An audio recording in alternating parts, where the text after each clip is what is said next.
बच्चा होने के बाद एक जो लाइफ होती है ना, एक माँ की लाइफ पूरी तरीके से चेंज हो जाती है। सच में आज हमें पता चला है कि ये सारी चीज़ें एक माँ ही कर सकती है और कोई नहीं कर सकता है। और एक माँ अपने अंदर कितना चेंजेस लाती है हर चीज़ को लेकर एक माँ कितना सहन करती है। अगर उसका हस्बैंड अच्छा होता है तो वो हर चीज़ में जंग जीत लेती है, बट वहीं पर उसका हस्बैंड थोड़ा भी टेढ़ा होता है या हस्बैंड लड़ने वाला होता है तो उसके लिए वो लाइफ जीना बहुत मुश्किल हो जाती है। Hi friends, welcome back to my YouTube channel. कैसे हैं आप सभी? आई होप आप सभी अच्छे होंगे। तो फ्रेंड्स, अगर आपने मेरे चैनल को सब्सक्राइब ना किया हो तो आप लोग मेरे चैनल को सब्सक्राइब कर दीजिएगा। बेल आइकन के बटन को प्रेस करना मत भूलिएगा ताकि आपको मेरी जो भी नई नोटिफिकेशन है वो टाइम पर मिलती रहे। जैसा कि आज हम अंशु का वीडियो देखे, उस वीडियो को देखने के बाद सच में हमें अपना दिन याद आ गया कि एक माँ बनने के बाद, एक बच्चे की माँ बनने के बाद एक लड़की की लाइफ में कितना चेंजेस आता है। एक लड़की की लाइफ पूरी तरीके से, मतलब इस तरीके से पूरा वो हो जाता है, दिन भर निकल जाता है, एक माँ को खाना खाने तक का टाइम नहीं मिलता। और बच्चा इतना परेशान करता है। सच में बच्चे सबके परेशान करते हैं, ऐसा नहीं है कि सिर्फ अंशु का बच्चा ही अंशु को परेशान कर रहा हो, अंशु की बेटी अंशु को परेशान कर रही हो, ऐसा नहीं है। हर एक बच्चा परेशान करता है, बिल्कुल सच है। क्योंकि 5 साल तक बच्चे में कोई भी समझदारी नहीं आती है, और जब समझदारी नहीं आती तो बच्चा ऑब्वियसली रोएगा, और जब बच्चा रोएगा तो माँ को भी गुस्सा आती है। लेकिन इतने छोटे बच्चे को हम मार भी नहीं सकते, पीट भी नहीं सकते।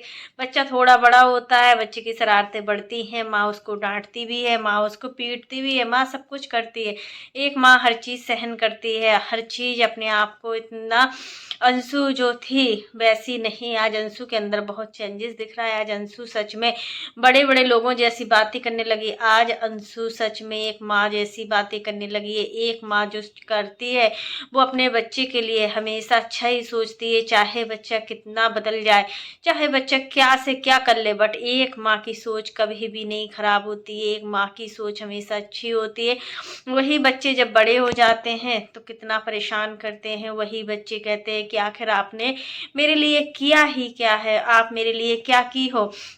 तो होता है ना कि हम कुछ नहीं समझते हैं, हमारे अंदर जो भी चेंजेस आते हैं वो समय के अनुसार आते हैं। समय हमें बहुत कुछ सिखाता है, समय के अनुसार हर किसी को बदलना होता है। आप हो या फिर हम हो, और फिर एक जो हाउस वाइफ होती है ना, वो घर एवं बाहर दोनों को संभाल लेती है। जबकि एक जो जेंट्स होते हैं ना, वो सिर्फ बाहर ही संभाल पाते हैं, घर का वो कोई काम वाम नहीं कर पाते। हर एक जेंट्स की यही कहानी होती है कि एक जेंट्स बाहर के कामों को संभालते संभालते वो जब घर पर आता है तो पूरी तरीके से चिड़चिड़ापन हो जाता है। लेकिन यहाँ पर शुभम बहुत ही अच्छे हैं। शुभम अंशु का पूरा ध्यान रखते हैं कि अंशु को कब किस चीज़ की ज़रूरत है, होना भी चाहिए। ऐसा पति हर किसी के पास नहीं होता है। अंशु, तुम बहुत ज़्यादा लकी हो जो तुम्हें शुभम जैसा हस्बैंड मिला। सच में शुभम जैसा साथी मिलना हर किसी के भाग में नहीं होता है। पूरा फैमिली अच्छी, अपनी फैमिली की परवाह करो और अपनी फैमिली की केयर करो। सबसे बेस्ट है इस समय तुम्हें अपनी केयर करने की, क्योंकि तुम्हारा ऑपरेशन वाला शरीर है, और जब ऑपरेशन का शरीर होता है ना तो हमें बहुत सारी प्रॉब्लम का सामना करना होता है। 1.5 महीने 2 महीने तक तो बहुत ही ज़्यादा दिक्कत होती है, क्योंकि टाँके पकते हैं, टाँके कटते हैं, तो बहुत हमारे अंदर जो हमारी बॉडी होती है वो एकदम से चिड़चिड़ीपन की हो जाती है। यही चीज़ है कि अंशु आज बहुत खुश है, क्योंकि फैमिली बहुत अच्छी मिली है, सपोर्ट बहुत अच्छा है। यहाँ पर फैमिली का जो बॉन्डिंग होता है ना, अगर एक लड़की को फैमिली की बॉन्डिंग अच्छी मिल जाती है ना तो उसके लिए हर चीज़ संभव हो जाती है, उसे कोई भी चीज़ की प्रॉब्लम नहीं होती है।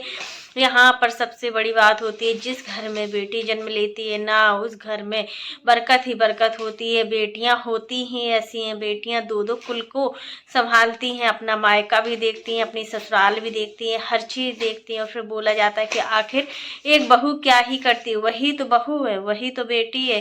फिर बेटा बेटी, बेटी बहू में इतना फर्क क्यों?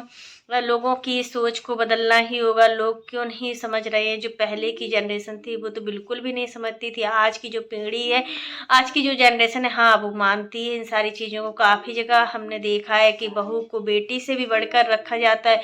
एक बहू जो होती है ना वो बहुत कुछ कर भी सकती है, ऐसा नहीं है। अगर बहू को बहू की नज़रिए से ना देखा जाए, बहू को बेटी की नज़रिए से देखा जाए ना, तो वो बहुत कुछ कर भी सकती है। तो अंशु अपनी फैमिली में खुश रही है, अपनी बेटी का का ध्यान रखिए, क्योंकि इस समय ठंड बहुत ज़्यादा है। अगर ठंड में बच्चों का ध्यान ना रखा जाए तो बच्चे बहुत जल्दी बीमार होते हैं। और अंशु तुम्हें देखकर बहुत अच्छा लग रहा है कि अंशु दिन भर, अंशु के पास टाइम नहीं है। जो पहले अंशु थी ना, अंशु अपने आप में खो गई है। सच में क्या है ऐसा क्या नहीं, अंशु अपने आप में खो गई है। अंशु को खुद अपने का नहीं पता है कि आखिर सुबह हो रही है कि शाम हो रही है कि रात हो रही है। उसको खुद नहीं पता कि आखिर क्या हो रहा है। तो फ्रेंड्स, आज के लिए बस इतना ही। कैसा लगा आपको मेरा वीडियो पसंद आए तो लाइक कर देना, और अगर आप चैनल पर न्यू हो तो चैनल को सब्सक्राइब करना ना भूलना। फिर मिलते हैं नेक्स्ट वीडियो में, और इसी प्रकार की नई नई वीडियो को देखने के लिए आप मेरे चैनल पर बने रहिएगा और मेरे चैनल को ज़्यादा से ज़्यादा सपोर्ट कीजिएगा। और फ्रेंड्स, आप लोग भी कमेंट बॉक्स में ज़रूर बताइएगा कि हमें अंशु को देखकर लग रहा है कि अंशु इतनी बिजी हो गई है, कि आप लोगों को भी लग रहा है। अंशु खुद अपनी वीडियो में बोली है कि इतना बिजी लाइफ हो गया है मेरा, इतना बिजी लाइफ हो गया है कि अपने आप से टाइम नहीं है, अपने आप से हम कुछ कर ही नहीं पा रहे हैं। तो सच में अंशु को देखकर ऐसा हमें भी लग रहा है कि अंशु अपने आप में बहुत बिजी है। अंशु अपनी लाइफ में बहुत खुश है और बहुत आगे जाएगी, क्योंकि जो लड़की दिन भर बेड पर सोई रहती थी, जो लड़की दिन में कोई काम नहीं करती थी, दिन भर रोती थी, दिन भर सोती थी, आज वही अपने बच्चे की इतनी केयरिंग कर रही है। बहुत अच्छा लगा हमें ये सारी चीज़ें देखकर। और सबसे बड़ा श्रेय इनकी सासू माँ को जाता है कि आज जो भी अंशु के अंदर चेंजेस है वो इनकी सासू माँ की तरफ से है। अगर सासू माँ अच्छी नहीं होती ना तो अंशु और चिड़चिड़ी हो जाती है। अगर घर का माहौल अच्छा नहीं होता ना, तभी तो एक बहू मतलब बहू बनने की कोशिश करती है। वो बेटी बनने की कोशिश इसलिए नहीं करती क्योंकि अगर उसको ससुराल अच्छी मिल जाती है तो सच में वो बहू बनने की कोशिश नहीं करेगी, वो एक बेटी की तरीके से रहेगी। अगर वही ससुराल उसको खड़ूस मिलता है, उसका हस्बैंड खराब मिलता है या सास ससुर कोई भी खराब मिलते हैं, तो वही बहू अपने आप को बिल्कुल भी मतलब डिमोटिवेट करती है। फिर जब डिमोटिवेट करेगी तो वहाँ पर नेगेटिविटी ही फैलती है। इसलिए अंशु, सब चीज़ें ठीक है, तुम भी आगे बढ़ो, अपनी बेटी के साथ खुश रहो। तो आज के लिए बस इतना ही, तब तक के लिए bye, take care all of you. फिर मिलते हैं नेक्स्ट वीडियो में।